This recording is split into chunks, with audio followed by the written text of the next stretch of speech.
What's going on, everybody? Crazy Dog back for another video, and this will be my Browns versus Steelers Week 17 preview as the Browns wrap up their 2017 season at Heinz Field against the Pittsburgh Steelers, who are, by the way, fighting for the number one seed. So, there's the question of, are they going to rest their starters against the lowly Browns?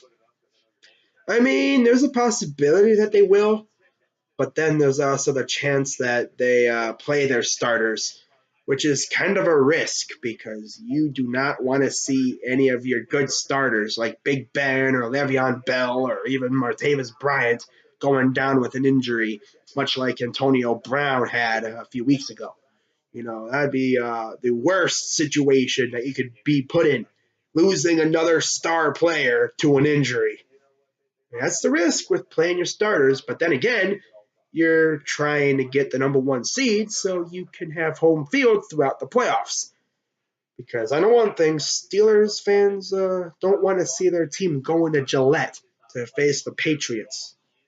Because the Patriots are nearly unbeatable in the playoffs at Gillette Stadium. But looking at this game, do I really care what happens? Honestly, no. I don't care if we win. I don't care if we lose. Honestly, I'll be more pissed off if we lose than anything, though, because I did not see this team being this bad this year. I understood last year. This team was very young. Granted, it still is. Very inexperienced, new staff and everything. But this year, they don't have that now. I expected improvement this year. And they did not show improvement at all. Now, we didn't get our first lead until around mid-season, which is sad. We did not lead a single minute until, around the middle of the season. Now, that's sad. But the way I see it, there's going to be a lot of changes in Berea, mostly with the coaching staff. I do not know if Paul DePodesta or Andrew Berry or the remnants of the analytics squad are going to stay. And I don't know if Hugh Jackson will actually be retained for next year. There is a possibility that could happen. And honestly, that's going to piss a lot of people off because Jimmy Haslam has fired some pretty decent coaches. They've been pretty good. And Jimmy's fired them. But yet Jimmy's going to go out and keep a coach who has won one game in 2 years. Yeah, I don't see Hugh Jackson coming back. But, yeah, it's going to be an interesting offseason for the Browns. Of course, John Dorsey coming in here. It's going to be fun to see what he does with this roster, what he does in free agency, in the draft. Of course, we got a crap ton of draft picks and a boatload of cap space, so it's going to be fun. But talking about this game, of course, you already know, 3 keys to victory.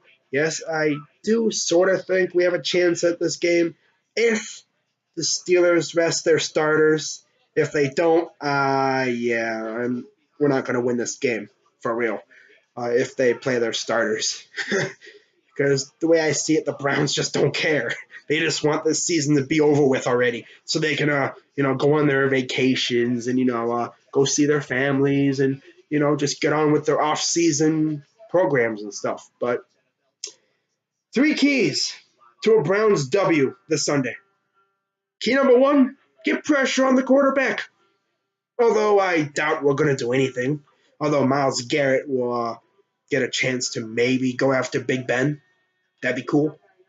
Because, of course, he missed week 1 with that high ankle sprain.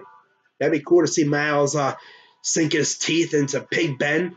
But I don't know if that's really going to happen because we can't really generate a pass rush. But, yeah, we'll see. Key number 2, this is the big one. Don't turn the ball over. And that's been a big problem, especially in the red zone this year for one DeShone Kizer. It seems like the kid, will be rolling down the field, no problem. The moment he hits the 20-yard line, oh, turnover. It's pretty sad when watching the Browns drive down the field. You can almost expect a turnover to happen. It's almost like you're watching the game and you're like, watch, he's going to turn over the ball here. Sure enough, interception or fumble.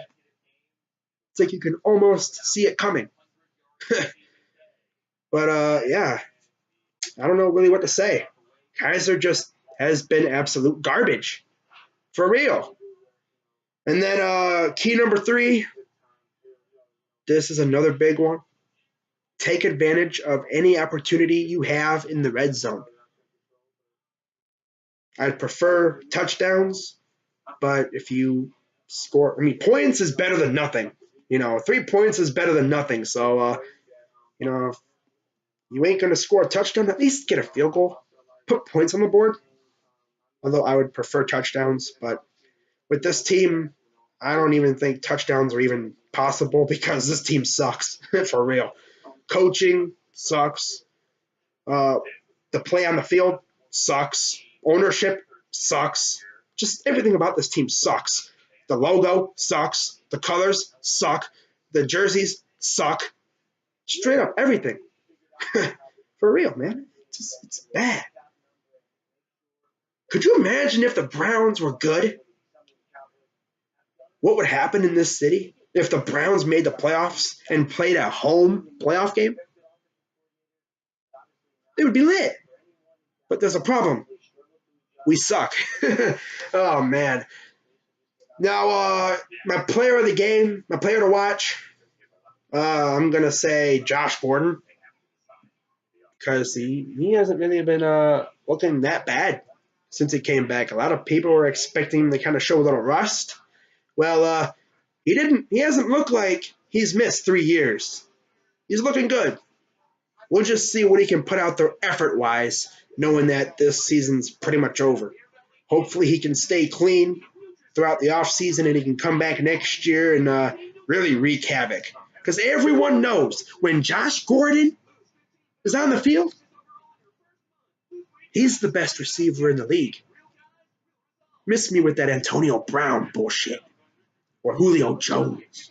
No, it's Josh Gordon. Did you see what he did while he was under the influence?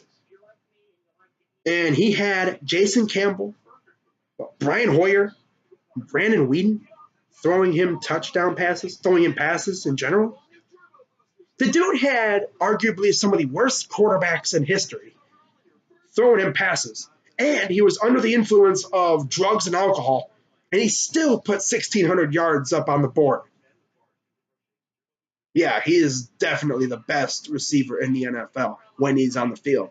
Of course, with him being off the field, that's given guys like Antonio Brown and Julio Jones a chance to take the spotlight away, but he's back. So make way for the real best in the NFL. Boy, just wait until he gets a competent quarterback. He's going to be scary. But, yeah, my player to watch is Josh Gordon. And my prediction, it's going to be, I'm going to say the Browns lose, surprisingly. I'm going to say Steelers win 24-7. Yeah, 24-7 Steelers. So we go 0-16. Yeah, and join the 08 Lions as the worst teams in NFL history. Congratulations, Browns. You guys freaking suck. Well, that's going to do it for this video. Hope you guys liked it. Following the game, I will be doing my recap video, my rant. I know Steven Rose can't wait for that rant. Granted, I'm going to be ranting no matter what happens. We win or lose, I'm ranting. You can bet on that. And then if the Browns make any changes, coaching staff or anything like that, I'll be making a video about it. Like if they fire Hugh Jackson, you already know I'm making a video about that. You already know. But yeah, that's going to do it for this video. Oh, man. Can this season just end already? For real. Just one more game, guys. One more game, and then it's all over. Then the pain will end. But yeah, that's going to do it for this video. I'm Crazy Dog 99. Let's go Browns, and I'm out.